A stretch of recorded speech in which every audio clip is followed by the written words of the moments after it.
Once you have read the question carefully, the second step is to brainstorm your essay. Remember, never ever start your writing until or unless you have not designed your ideas.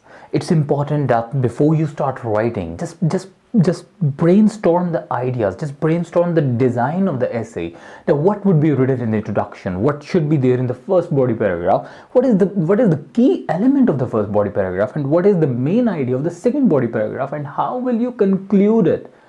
There is a saying, fail to plan is plan to fail.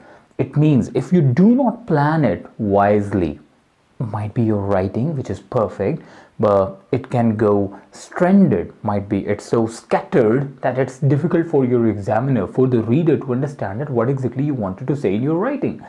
Now, important factor is just brainstorm the idea, just plan it ahead, design it, or what information would be in the beginning and how you are going to take it toward the conclusion side.